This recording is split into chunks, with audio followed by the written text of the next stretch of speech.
Informasi selanjutnya, pemirsa, Menteri Komunikasi dan Digital Mutia Hafid menegaskan kementerian yang dipimpinnya akan berperan aktif dalam menciptakan sistem digital yang mendukung pencegahan dan pemberantasan korupsi. Hal ini disampaikan dalam acara deklarasi Kemenkomdigi dalam rangka memperingati Hari Anti Korupsi Sedunia. Cita-cita ketujuh, Presiden menegaskan perlunya memperkuat reformasi politik, hukum, dan birokrasi, serta menegaskan pencegahan dan juga pemberantasan korupsi dan narkoba sebagai prioritas nasional. Dalam pidato pelantikan pertamanya, Bapak Presiden menegaskan pesan penting bahwa kita harus berani menghadapi dan memberantas korupsi dengan perbaikan sistem, dengan penegakan hukum yang tegas, dengan digitalisasi.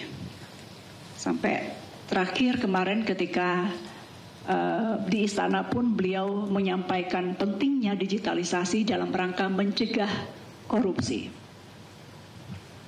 Sebagai bagian dari pemerintah, Kementerian Komunikasi dan Digital tentu memegang peran sentral dalam membangun sistem digital yang mendukung pencegahan korupsi. Transformasi digital bukan hanya alat modernisasi, tapi juga senjata yang ampuh dalam memberantas korupsi. Transformasi digital harus menjadi alat untuk memperkuat integritas dan keterbukaan.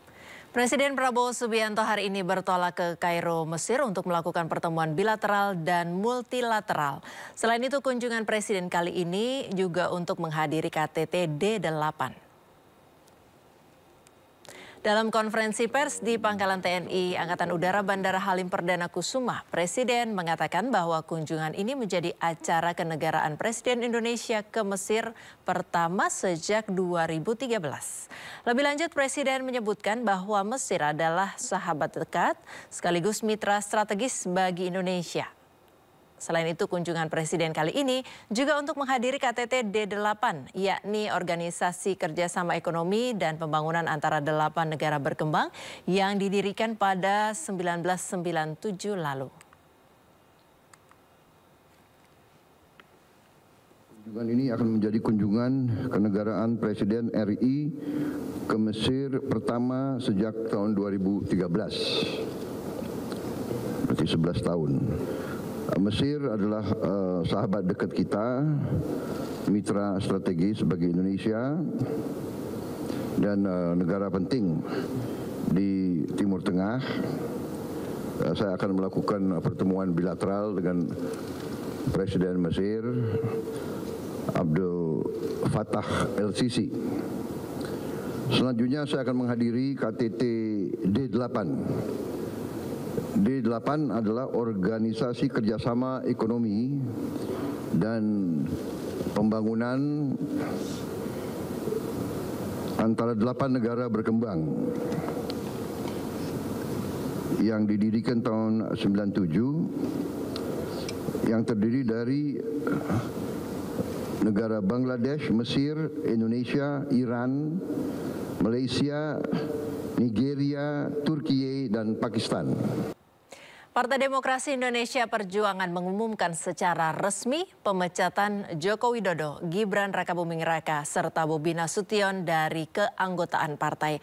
Pemecatan ketiganya ditandatangani langsung oleh Ketua Umum PDI Perjuangan Megawati Soekarno Putri.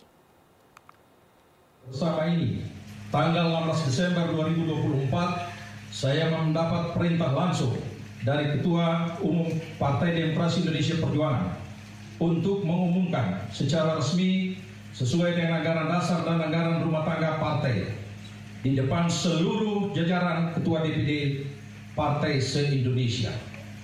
DPP Partai akan mengumumkan surat keputusan pemecatan terhadap Saudara Joko Widodo, Saudara Gibran Rakabuming Raka, dan Saudara Bobi Nasution, serta 27 anggota lain yang kena pemecatan. Adapun surat SK saya baca sebagai berikut. 1. Surat keputusan nomor 1649 garis miring KPTS garis miring DPP garis miring 12 Angka Romawi garis miring 2024 tentang pemecatan Joko Widodo dari keanggotaan Partai Demokrasi Indonesia Perjuangan. Dewan Pimpinan Pusat Partai Demokrasi Indonesia Perjuangan menimbang dan seterusnya, mengingat dan seterusnya, memperhatikan, memutuskan, 1. Menetapkan, 1. Memberi sanksi organisasi berupa pemecatan kepada Joko Widodo dari keanggotaan Partai Demokrasi Indonesia Perjuangan. 2. Melarang saudara tersebut di atas pada diktum 1 di atas untuk tidak melakukan kegiatan dan menduduki jabatan apapun yang mengatasnamakan Partai Demokrasi Indonesia Perjuangan. 3. Terhitung setelah dikeluarkannya surat pemecatan ini, maka DPP PDI Perjuangan tidak ada hubungan dan tidak bertanggung jawab atas segala sesuatu yang dilakukan oleh saudara Joko Widodo. 4. DPP PDI Perjuangan akan mempertanggungjawabkan surat keputusan ini pada Kongres yang akan datang. 5. Surat keputusan ini berlaku sejak tanggal ditetapkan, dan apabila di kemudian hari terdapat kekeliruan akan ditinjau kembali dan dilakukan perbaikan sebagaimana mestinya. Surat keputusan nomor 1650 /KPTS /DPP /12 Romawi 2024 tentang pemecatan Gibran Rakabuming Raka dari keanggotaan Partai Demokrasi Indonesia Perjuangan. Memutuskan menetapkan 1. Memberi sanksi organisasi berupa pemecatan kepada Gibran Rakabuming Raka dari keanggotaan Partai Demokrasi Indonesia Perjuangan. Surat keputusan nomor 1651 KPTS /DPP /12 Romawi 2024 tentang pemecatan Muhammad Bobi Afif Nasution dari keanggotaan Partai Demokrasi Indonesia Perjuangan. Memutuskan menetapkan 1. Memberikan sanksi organisasi berupa pemecatan kepada Muhammad Bobi Afif Nasution dari keanggotaan Partai Demokrasi Indonesia Perjuangan.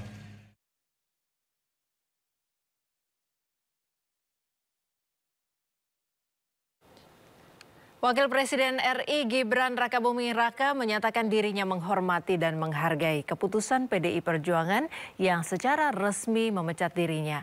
Sementara itu Bobi Nasution enggan memberikan komentar terkait hal ini. Menanggapi pemecatan dari PDIP, Gibran menegaskan bahwa dirinya menghormati keputusan partai dan akan berfokus menjalankan tugasnya sebagai Wapres membantu Presiden Prabowo Subianto. Sementara Cagup terpilih Sumatera Utara Bobi Nasution enggan berkomentar terkait pemecatannya sebagai kader PDI Perjuangan. Ia hanya tersenyum saat menanggapi pertanyaan awak media. Diketahui sebelumnya PDI Perjuangan resmi memecat Presiden ke-7 Republik Indonesia Joko Widodo, Gibran Rakabuming Raka dan juga Bobi Nasution dari keanggotaan partai karena melanggar etik serta melakukan pelanggaran berat.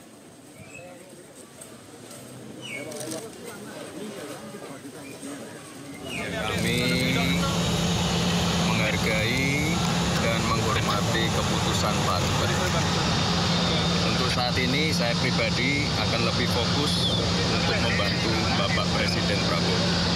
Ya, tapi nanti akan bergabung ke partai lain nggak, Mas? Ada rencana untuk gabung ke partai lain nggak, Mas, untuk saat ini? Tunggu saja. Kan Golkar terbuka nih, Mas, untuk menerima Mas Gibran dan Pak Jokowi juga. Tunggu saja. Kalau ada ajakan dari partai lain, Mas? Sebelumnya Presiden ke-7 Republik Indonesia Joko Widodo juga sempat menanggapi pernyataan Sekjen PDIP Hasto Kristianto yang menyebut Jokowi dan keluarganya bukan kader Partai Banteng meski masih memiliki KTA. Menurut Jokowi berarti partainya perorangan. Berarti partainya perorangan. Artinya ada, berarti Pak Jokowi tidak terafiliasi dalam partai sekarang ya? Partainya jadi perorangan. Maksudnya gimana, Pak? Tapi Pak, masih ingin seperti ini ya Pak? Ya udah itu. Atau ada, kalau ke depan ada rencana untuk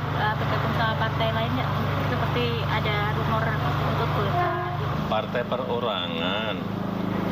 Ada tawaran dari partai lain, Pak, mungkin, Pak? Ada tawaran partai lain mungkin, Pak? Partai perorang. Dan untuk membahas hal ini kami telah terhubung dengan Wakil Ketua Umum Partai Golkar Nurdin Halid. Selamat sore Pak Nurdin. Hadir pula. Selamat sore. Iya, selamat sore Pak Nurdin. Hadir ya, pula bersama saya di Dewan Pembina Partai Golkar, politisi senior Partai Golkar. Baik. Bukan Wakil Ketua Umum Mbak Prisca. Ya, baik Bapak.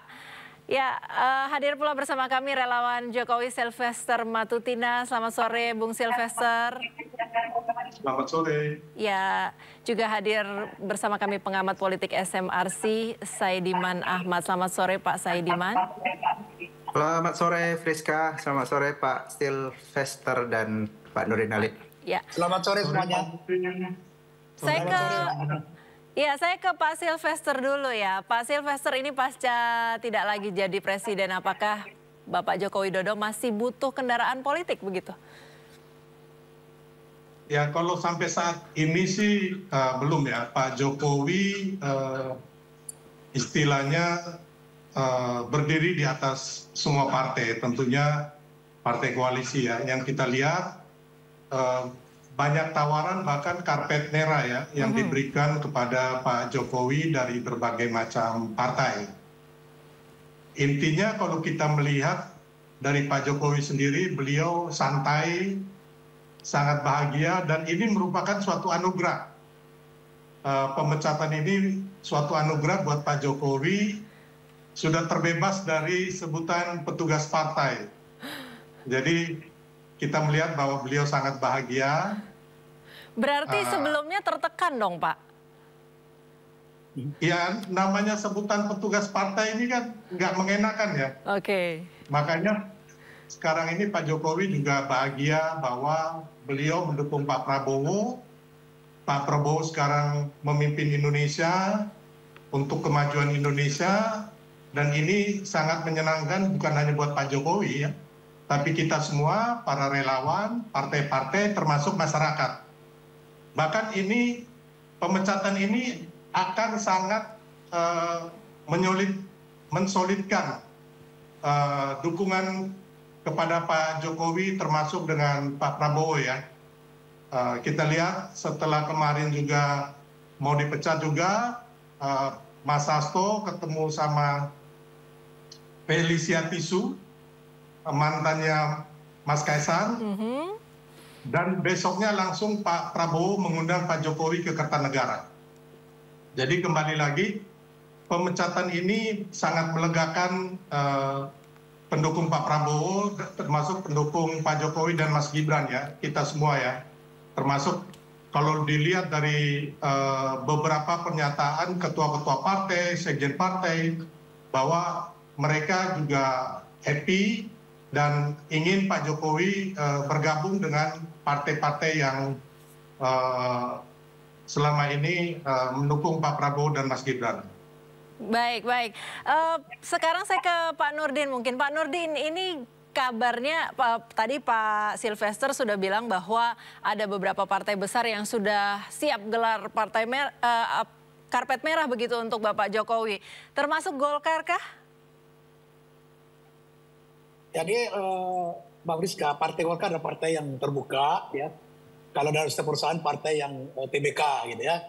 Nah, kita terbuka aja siapa saja termasuk Pak Jokowi ketika hendak menjadi anggota Golkar. Cuman saya sependapat dengan Pak Prisma itu bahwa beliau sebaiknya adalah menjadi bapak bangsa ya.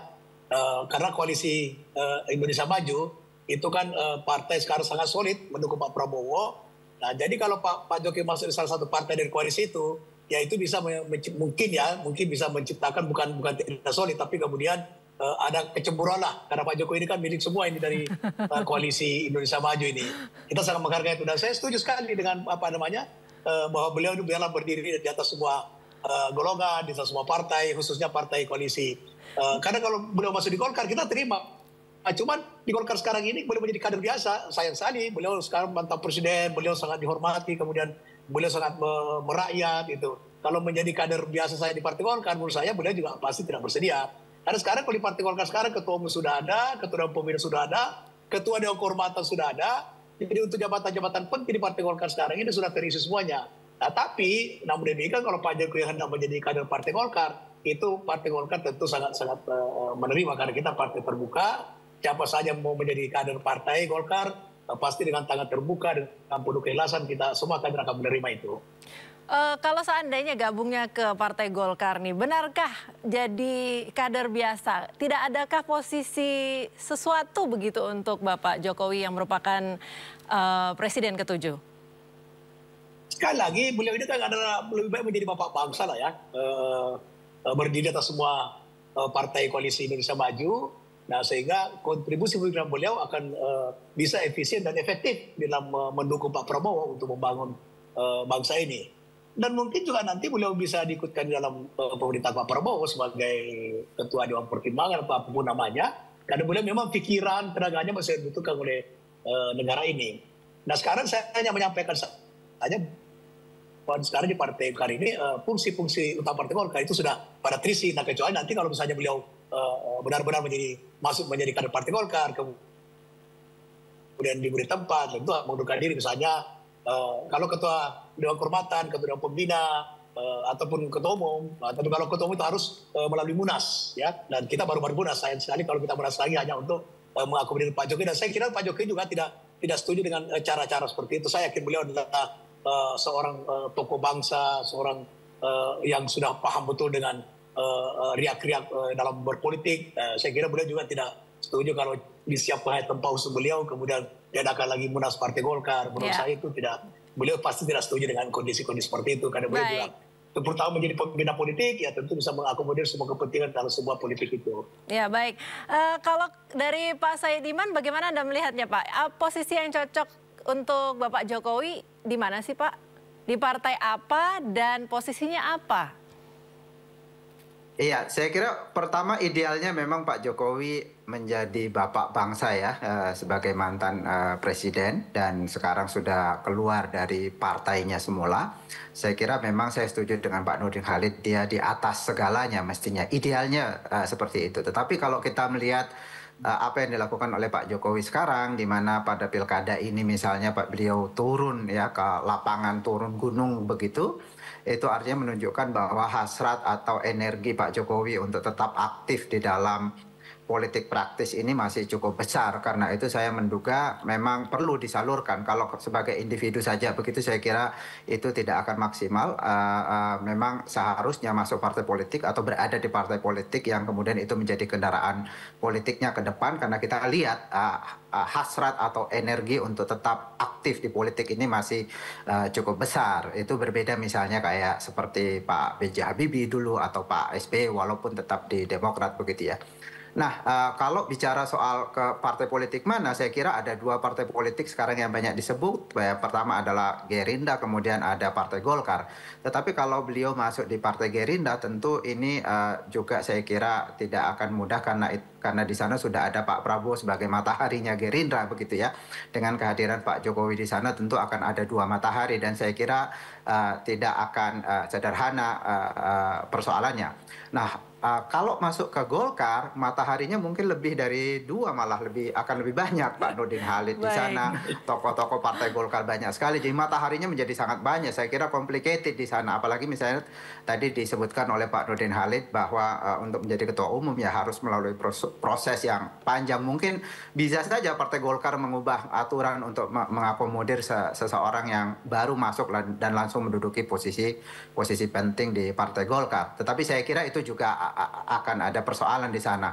Nah, saya justru melihat mungkin perlu alternatif ketiga, yaitu Pak Jokowi membangun partainya sendiri yang dari awal. Dan sudah ada sebetulnya partai yang saya kira sudah dekat dengan keluarga Pak Jokowi, yaitu Partai Solidaritas Indonesia. Menurut saya kalau Pak Jokowi hadir di sana, dia tentu akan menjadi matahari satu-satunya di situ dan dia bisa membangun dari awal. Walaupun ini bukan partai yang sepenuhnya baru, tetapi menurut saya ini menjadi penting untuk mengidentikan Pak Jokowi dengan partai seperti Partai Solidaritas Indonesia. Dan kalau kita lihat misalnya PSI sendiri kan dibangun memang sedikit banyak selama ini itu berusaha untuk mengidentikan diri dengan Pak Jokowi. Saya kira posisi itu justru mungkin lebih pas untuk Pak Jokowi dibanding misalnya menjadi satu dari sekian matahari di partai-partai besar seperti Partai Golkar. Baik, kita tahan dulu Bapak-Bapak, tetap bersama kami karena selepas informasi berikut dialog akan kami lanjutkan. PDIP lepas Jokowi, kehangatan hubungan Joko Widodo dan PDI Perjuangan digadang-gadang tidak lagi hangat.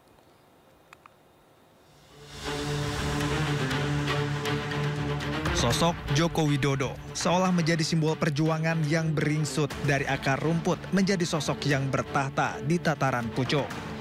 Ya, sosok yang dikenal sebagai tukang kayu ini teruji mampu hingga lambat laun bisa menangkan tahta RI 1.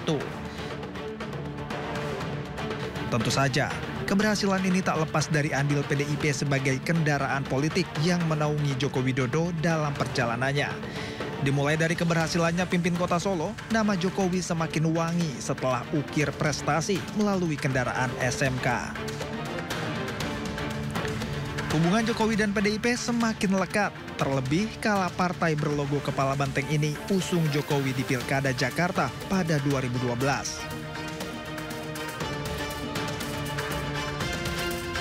Kemenangan telak bisa didapat. Tak berlangsung lama, PDIP kembali usung Jokowi dalam pemilihan Presiden RI. Bak gayung bersambut, Jokowi yang diusung PDIP bisa dengan mudah merangkul hati rakyat. Hingga akhirnya Jokowi terpilih menjadi Presiden RI.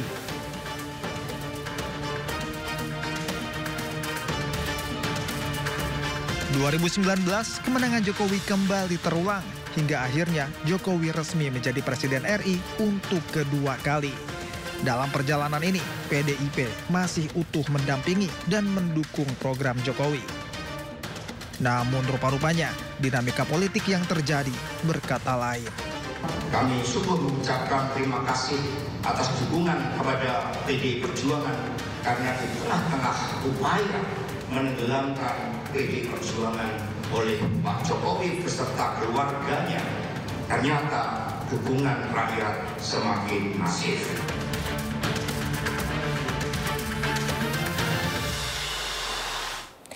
Ya, sahabat sore pemirsa, masih bersama kami di Dialog. Pak Sylvester, Pak Nurdin, dan Bapak Said Iman masih bersama kami. Pak Sylvester, partai mana sih yang sejalan dengan Pak Jokowi sebenarnya? Karena tadi Bapak sempat menyebut bahwa banyak partai yang siap menggelar karpet merah. Kemudian Pak Nurdin bilang bahwa Golkar siap buka pintu, tapi bingung di posisi apa. Pak Said Iman juga menyarankan mungkin lebih ke PSI atau membangun partai sendiri. Menurut Bapak bagaimana? Ya, kalau untuk saat ini sih belum ya. Jadi intinya kita juga nggak mau berandai-andai. Yang pasti kalau kita lihat beberapa partai sudah ingin Pak Jokowi bergabung. Bahkan yang saya bilang tadi sudah memberikan karpet merah. Tapi sebagai masyarakat atau sebagai pendukung Pak Jokowi, kita berharap juga, saya sama seperti Pak Nurdin Ali tadi, bahwa Pak Jokowi lebih baik berdiri di atas semua partai dan menjadi Bapak bangsa. Ya.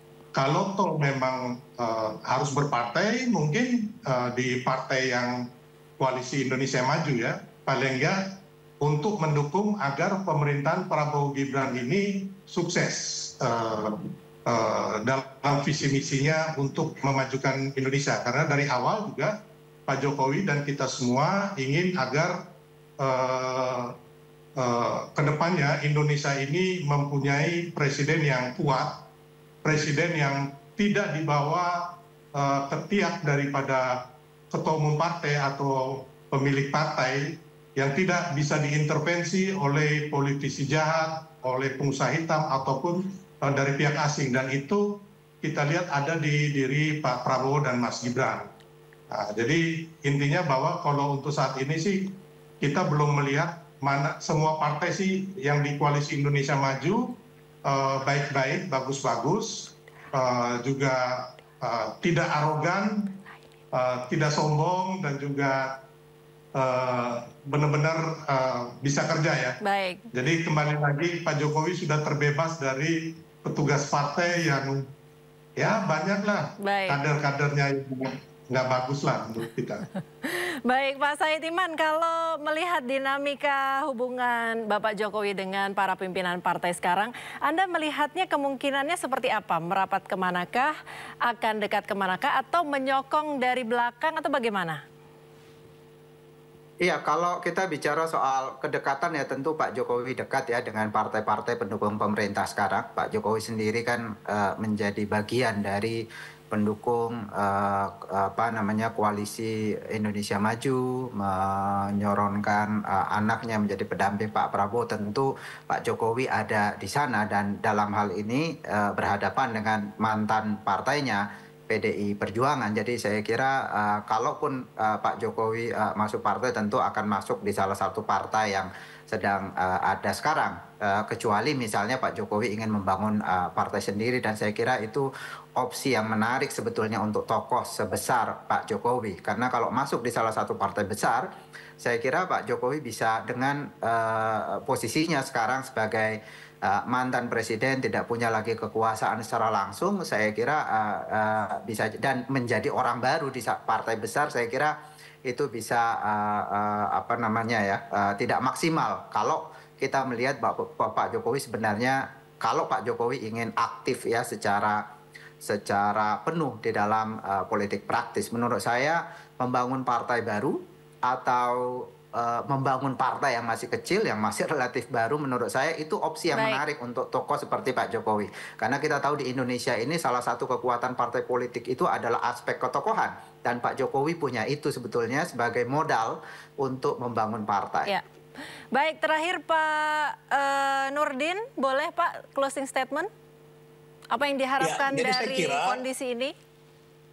Jadi saya kira Pak Jokowi itu terbunuh seorang tokoh negarawan ya, seorang tokoh politik yang punya relasi yang sangat kuat dengan rakyat. Ya, kita lihat selama ini beliau sebetulnya sangat tidak bergantung kepada salah satu partai. Itulah kemudian koalisi Indonesia Maju sangat mencintai Pak Prabowo, Pak Jokowi, dan Pak Jokowi sangat dekat dengan Partai Golkar maupun dengan partai-partai lain. Kenapa? Karena beliau sebagai tokoh politik punya relasi yang sangat kuat dengan rakyat. Nah, oleh karena itu salah satu faktor di mana Golkar menaikkan suaranya, kursinya, itu pasti ada faktor Pak Jokowi yang memiliki kedekatan baik sebagai pribadi maupun sebagai presiden, dan sampai sekarang pun masih memiliki kedekatan dengan Pak Jokowi. Oleh karena itu saya sih secara pribadi menyarankan beliau sebagai tokoh bangsa saja, sehingga semua partai yang ada di koalisi Indonesia Maju plus ya, sekarang sudah plus itu, semua bisa dimintai nasihatnya, bisa memberikan arahan, bisa memberikan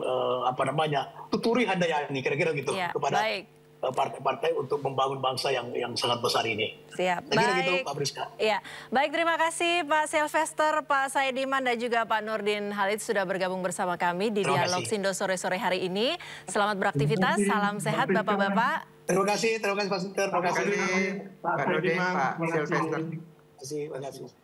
Pemirsa, Gubernur Jakarta Teguh Setiabudi menyebutkan bahwa sepanjang 2024 telah terjadi lebih dari 800 bencana hidrometeorologi. Namun ia menyebutkan bahwa mitigasi banjir dan genangan air Jakarta sudah dilakukan sejak 2020 sehingga cukup dapat terkendali. DKI Jakarta sudah mendata terkait bencana hidrometeorologi sepanjang tahun 2024. Itu tercatat ada 808 kejadian.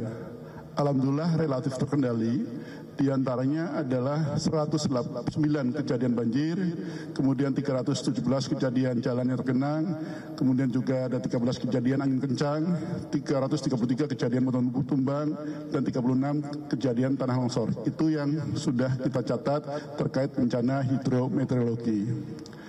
Di samping itu Bapak dan Ibu, khususnya teman-teman media, kita sebenarnya juga sudah memitigasi bagaimana banjir dan genangan air di Jakarta sejak tahun 2020 sampai dengan tahun 2024. Kejadian ada, tapi kita bersyukur dengan berbagai pembangunan yang ada, antisipasi yang ada, sebenarnya relatif dari tahun 2020, 21, 22, 23, 24 itu semakin tertangani dan relatif lebih baik lagi.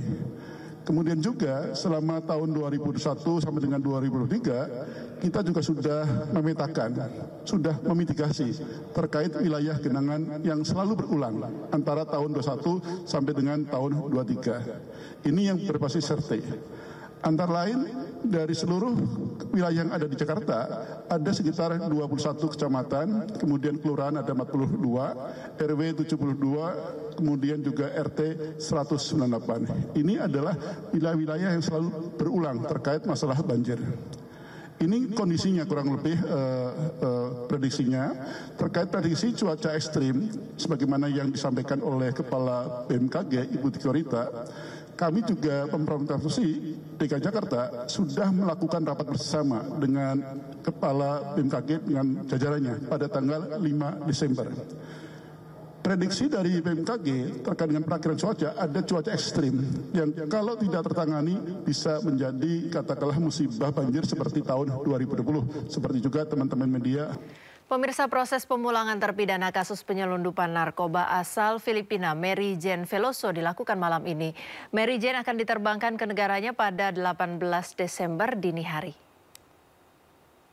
Berdasarkan keterangan Kemenko Kumham Imipas, Mary Jane akan meninggalkan Lembaga Pemasyarakatan Pondok Bambu Jakarta Timur pukul 6 sore hari ini. Ia kemudian akan diterbangkan ke Filipina pukul 00.05 esok hari melalui Bandara Soekarno-Hatta, Tangerang, Banten.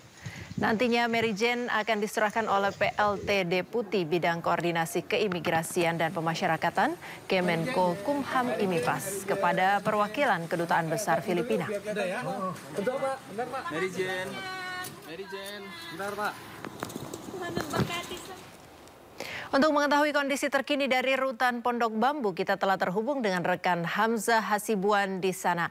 Hamzah, selamat sore. Bagaimana kondisi teranyar dari sana? Ya, selamat sore Priska dan juga pemirsa. Saat ini terpidana kasus narkoba yaitu Mary Jane rencananya akan dipulangkan ke negara asalnya di Filipina pada Rabu dini hari nanti. Rencananya Mary Jane akan terbang ke Filipina melalui Bandara Soekarno-Hatta dengan penerbangan Cebu Pacific Airlines yang rencananya akan dilaksanakan pada 18 Desember 2024 sekitar pukul 12 waktu Indonesia Barat malam nanti. Keberangkatan ini akan dilaksanakan dari Lembaga Pemasyarakatan Perempuan kelas 2A yang berlokasi di Pondok Bambu, Jakarta Timur. Saat ini masih belum terlihat pengawasan yang cukup ketat untuk persiapan keberangkatan dari Mary Jane ini ke Soekarno-Hatta. Namun kami juga sudah memantau bahwa di depan gerbang Lapas Perempuan kelas 2A Pondok Bambu, Jakarta Timur ini sudah terparkir satu mobil yang diduga nantinya akan digunakan untuk mengangkut Mary Jane berangkat dari Lapas Perempuan kelas 2A Pondok Bambu ke Bandara Internasional Soekarno-Hatta. Selain itu, kami juga mendapatkan informasi bahwa Mary Jane masih beraktivitas di dalam lapas perempuan ini. Sementara itu, Priska. Baik, terima kasih Hamzah Hasibuan. Selamat bertugas kembali. Pemirsa, Kapolri Jenderal Polisi Listio Sigit Prabowo mengungkapkan harapannya agar Indonesia bisa masuk posisi 5 besar dalam hal kesetaraan gender.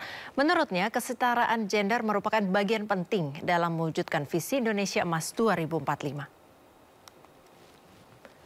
Dalam kehadiran beliau. Dalam sambutan di acara Gender Mainstreaming Insight, Equality in Action, Insight in Policy, Kapolri menyatakan Indonesia harus berada di ranking yang lebih tinggi dalam hal kesetaraan gender. Ia pun mendorong Direktorat Tindak Pidana Perempuan dan Anak atau PPA serta Pidana Perdagangan Orang atau PPO untuk menjadi pelopor dan motivator kesetaraan gender di Indonesia. Kapolri optimis kehadiran Direktorat PPA dan PPO semakin menggelorakan realisasi kesetaraan gender di Indonesia.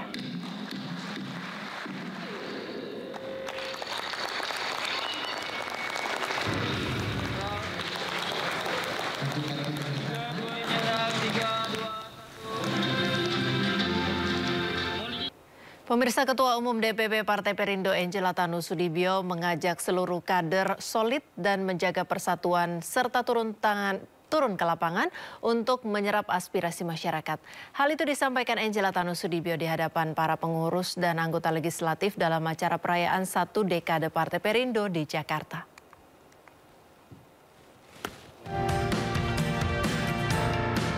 Partai Perindo menggelar acara puncak perayaan hari ulang tahun ke-10 di G-Expo Kemayoran, Jakarta yang turut dihadiri sejumlah petinggi partai politik.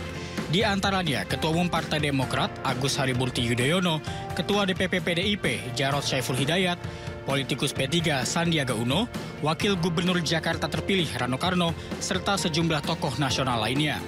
Dalam pidato politiknya, Ketua Umum DPP Partai Perindo, Angela Tanusudibio, menyampaikan proses membangun Partai Perindo yang konsisten hadir di tengah masyarakat selama 10 tahun bukanlah waktu yang singkat. Angela juga mengajak seluruh kader Partai Perindo untuk terus berjuang dalam pengabdian kepada bangsa. Jalur politik haruslah sebuah pengabdian. Ketika itu sebuah pengabdian, maka apapun rintangannya, pasti kita bisa lewati bersama. Pasti kita bisa lalui dengan ikhlas. Apapun rintangannya, pasti kita akan terus semangat untuk bekerja sampai kita tiba pada tujuan. Saya ingin mengingatkan bahwa kita perlu bersentuhan dengan masyarakat. Sehingga untuk masa 5 tahun mendatang ini, buatlah program-program yang relevan, yang bisa menaruh simpati, empati, sehingga masyarakat bisa menjadi lebih dekat dengan Partai Perindo. Dalam perjalanannya selama 1 dekade, Partai Berlambang Raja Wali mengembangkan sayap ini selalu berjuang untuk persatuan dan kesejahteraan rakyat Indonesia dengan menginisiasi program yang fenomenal seperti Gerobak UMKM Perindo dan Ambulans Perindo. Dari Jakarta, Muhammad Zulhilmi, Dede Rudi, iNews melaporkan. Kembali ke informasi dalam negeri, pemirsa, sepekan jelang masa angkutan Natal dan Tahun Baru, ratusan ribu tiket kereta api jarak jauh ludes terjual. Namun PT KAI memastikan masih tersedia 61% tempat duduk untuk calon penumpang yang akan berlibur selama Nataru.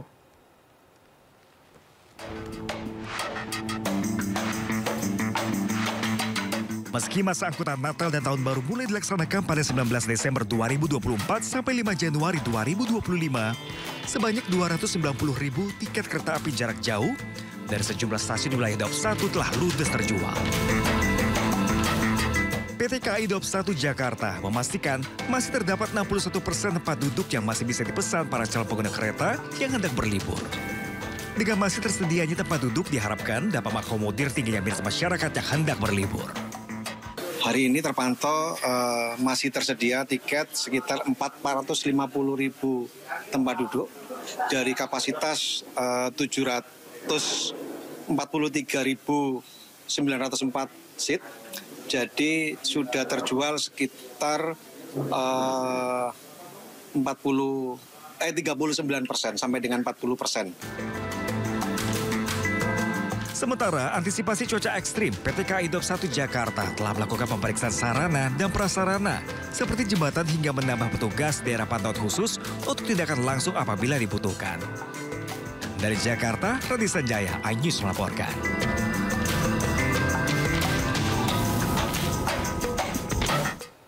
Informasi tadi pemirsa menutup Sindo sore hari ini. Jangan lupa Anda bisa mendapatkan informasi terkini dan terbaru melalui portal yang menghadirkan berita daerah, berita nasional dan juga berita internasional lengkap di sindonews.com.